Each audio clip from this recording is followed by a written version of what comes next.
Hey everybody, time for Planet Man. This is like, you know, you get sit in front of your radio back in the 50s and well, even the 60s, I guess the early 60s maybe they did that some, but more in the 40s and the 50s to sit around and listen to whatever your favorite radio show was at the time. But we're doing Planet Man, and this is the second episode. Not real sure what it's called, but we'll find out in just a second.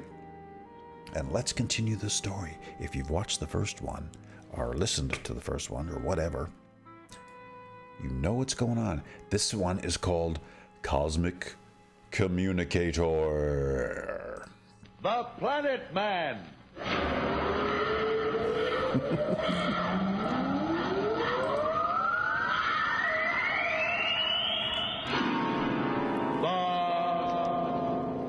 The Planet Man. Okay, we get it. We can skip this. All right.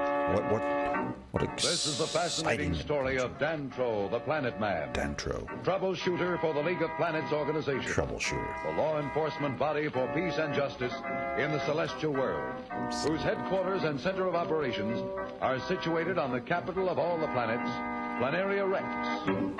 Including Earth, all the planets? From Mercury to Pluto, wherever danger threatens the universe, you will find Dantro, the Planet Man, fighting for fair play. Well, where's this Planteria X? In a moment, Not in our the Planet Man. solar system, apparently. Okay, we're waiting. At this moment, Dantro, the Planet Man, and the crew of the Earth's first space expedition, whom Dantro saved from certain death, are swiftly speeding toward Planteria Rex. Where is They it? have just gotten out of the reach of some unidentified bogey spaceships. Ooh, bogey. Dantro's ship, the Planeteer, Oh, that's is right. the most breathtaking engineering feat the Earth people have ever Has seen. ever known. It's as large as a fortress, and an endless system of instruments and mechanisms in the control chamber And give it the whatnots appearance of and a fantastic hobnobs. flying laboratory. Dantro is speaking. With the use of this cosmic communicator, we've been able to watch the Earth for many years. This is how we knew all about your experiments, Professor Darrow, in the moment you took off for the moon. Here, I'll tune it in on your launching site, and you can see and hear what they're saying about your expedition. Where are they? Look, Professor, it's Charlie and Dr. Sterling. I can't believe they didn't make it. What, Professor Professor? Darrow seems so sure. The scaffolding fire just before launching must have caused some trouble we never figured on. It's bad enough losing the three of them. It looks like those two kids must have gone along with them. They were here one minute and gone the next. One of the workmen saw them near the rocket platform before the fire. Who are they, though? I'm afraid I'll have to cut off the communicator now. You see, I must The kids, keep it I mean. clear for incoming messages. But what is this? Emergency garble signal. Let me hit that key. I've got to decode this message. This is Dantro. I am reading. Dantro, this is Judge Augustus. Have you contacted the Earth people? Yes, sir. They're aboard the Planeteer. Good. Friends from Earth, forgive this hurried greeting. I'll welcome you personally when you arrive. Dantro, get back as quickly as possible. We got There's problems. trouble brewing. What's Right here wrong? in River City. Marston is up to some evil. Marston. Get back at once. Yes, sir. Signing off. Marston. Brace yourselves. I'm giving her the works. Her who? Attention, all hands. Jets alive. Jets alive. Jets alive. Jets alive. Jets sound like an organ, don't they? To me, they do. Dantro. Dantro, how Yes? fast are we going? About 5,000 miles per second. Incredible.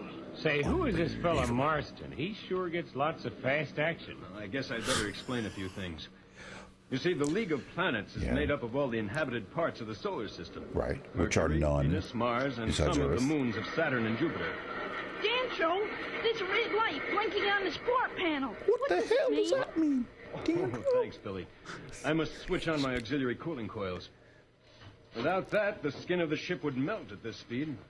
Why? A few more There's no turns on friction. this ship and you'll be able to pilot her, Billy.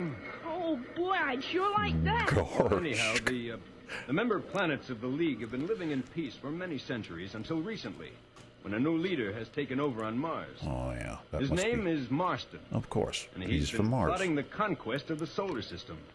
So far, the League has kept him in check, However, I'm afraid that once his plans are known, war between the worlds will be inevitable. I was just going to say that. Inevitable. Now, Billy. You're talking just like an old-fashioned cowboy, Billy.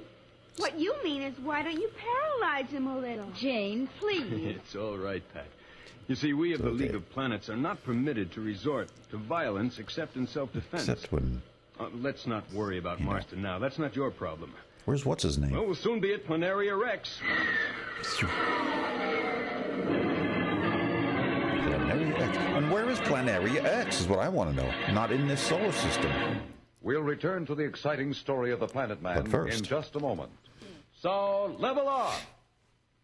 What? Level off. Maybe there was commercials and they cut them out. There probably was. Dantro, the Planet Man, under urgent orders from Judge Augustus, is flying the Earth people to Planteria Rex at record speed. Where the heck is... On the planet of the unknown, the mysterious planet Mars, certain plans are taking shape which can only mean that Marston, the dictator of Mars, is up to some foul play.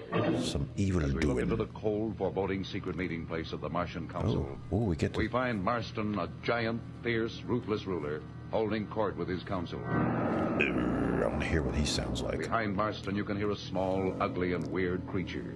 His Martian flying cobra, FEMA.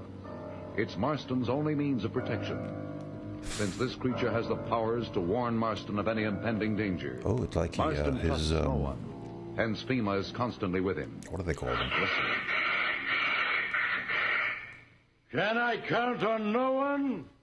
Must I conquer the whole solar system alone? I must have speed. We must strike before the other While planets the suspect our iron's plan. hot. Before they know it, Marston will rule the solar system. When do we invade the Earth? As soon as our ships return with the crew of Earth's first rocket ship. They should have reached there by now. Once they are our prisoners, we can move. They didn't get them, From that's their the thing. eminent Professor Darrow, Gotcha. we will learn much to help us conquer the Earth. Then with the Earth's resources and her people as our slaves, we can defy the League of Planets. Marston, we have just received Bad word news. from our ships. Bad They found news. the Earth ship. Good. But the crew's gone. Dantro Yeah. must have reached them first, and it's believed they are on their way to Planteria Rex. What? Don't kill me. Must everyone fail me? Have the ships return Apparently. immediately. When they arrive, execute the commanders of both ships. Of his own Ema, ships. You are the only one who understands and protects me. And as for the rest of you, my trusted counsel, you will learn that when Marston wants something done, it will I be gotta done. do it How can myself. we keep them from reaching Planteria Rex? Tara, my most eminent and brilliant scientist, what would you suggest? And I warn you, think well on this answer. Marston, we must not betray ourselves in open violence. Our astronomers have discovered a flight of asteroids in the vicinity of Planteria Rex.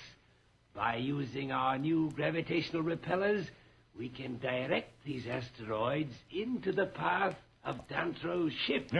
Excellent. Won't they be able to avoid them? Excellent idea. You know only too well that Dantro's ship is equipped with deflectors. It would be Anti-gravitational... impossible for any deflectors to deal with so many asteroids at the speed at which they are traveling. Well, that's true. That's They true enough. Cannot change That's the course of understandable. their That flight, and fast. they are certain to crash. Proceed with your plan, and do not fail. I was just going to say that. Remember that at this moment, we are trying to confuse the League of Do not Planets fail Council into voting for our plan to, shall we say, peacefully contact the Earth. That's right. Our representative Hello, is Earth. ridiculing Judge Augustus' story of an Earth rocket ship because we were supposed to have destroyed the ship and captured its crew. Months ago. We must not look like fools. Too late.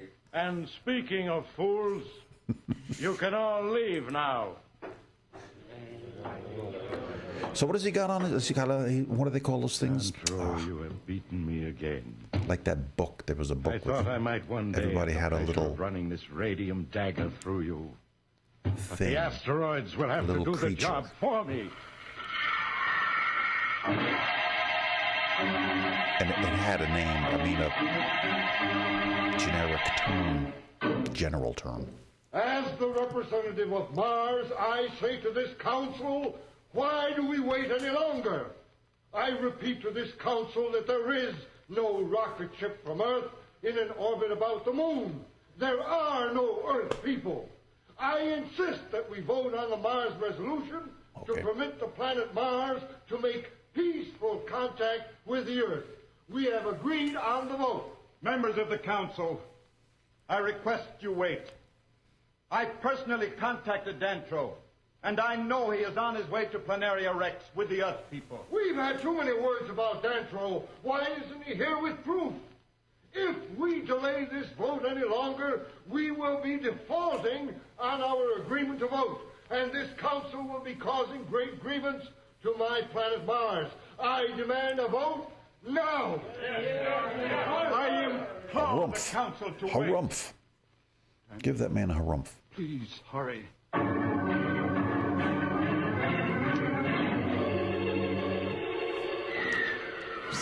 Boy, what a way to travel. No need for gravity. Oh, there he is. I can't wait until we get this drive in the Constitution. It's just wonderful for my what's his corn. name? I'm sure that League of Planets has other things to do besides worry about your corn. Hey, what's up? What a weird noise. Hurts my ears. What's this? I can't understand it. We seem to be running into a field of asteroids that there shouldn't they be are. in this area. Won't your deflectors take care of that? The deflectors How will did take you care of know any I had ordinary them? obstructions, but there are Deflectors, that hundreds of is. asteroids ahead. My latest report from Central Control shows them to be 3 million miles away. It's impossible, but there they are. Is there any danger? Can we go around them? Plenty. Traveling so fast, it's impossible to change course that much. I'm slowing down, but I'm afraid we're going to hit them right smack in the center. All hands secure ship. Stand by for possible collision. For inevitable collision. Well, Dantro the Planet Man and the Earth people seem to be in quite a spot. We'll be back in a moment. But first, here is a message that the Planet Man wants you to hear. Okay, Planet Man.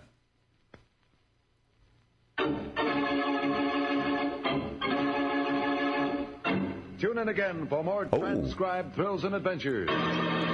Find out what happens to the Earth people as they speed toward a new world on Planteria Rex. Planet Man. Rocket millions of light years into space with Dantro, the Planet Man.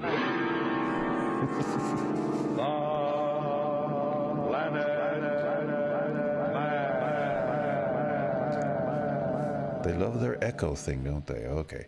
And let's not get off onto the next one like we did in the last video. I was late on the pause thing.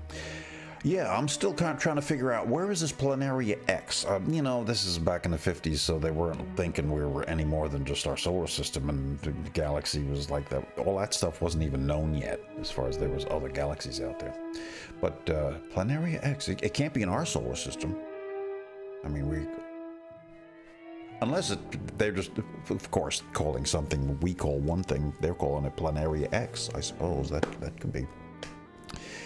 And another thing, with the guy, the evil dude, Martos, or whatever his name was on Mars, Marston, and he has and I can't think of the name of it, but I read a book, and it was about a bunch of people, and it was like almost a mirror image of Earth kind of a thing.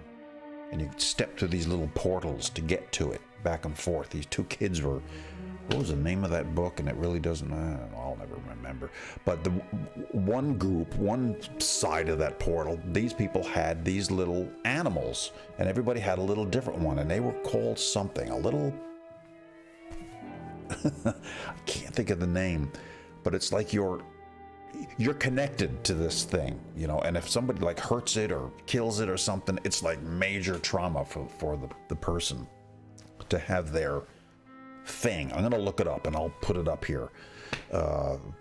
There's a word for that.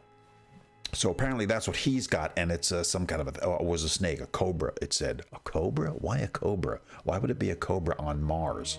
Couldn't they come up with something that would be like Martian thing, a Mars animal thing, critter? But that's what sounds like what he has. You know, they're connected telepathically and, you know, all of that kind of a thing. So that's my take on that.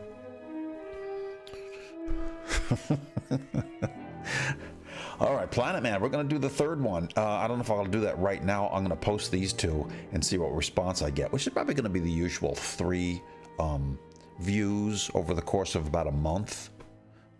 you know, for me, that's pretty good. For me, that's not so bad. I'll have to make some backgrounds, some lovely planetary looking backgrounds. I got a bunch of that stuff already, so I'll just use what I've got. But eventually I'll have to make some serious Planet Man backgrounds. Depends on how this all goes. All right, folks, that was fun. Silly, goofy. Those kids are driving me crazy already, but it's cool. All right. Later, folks.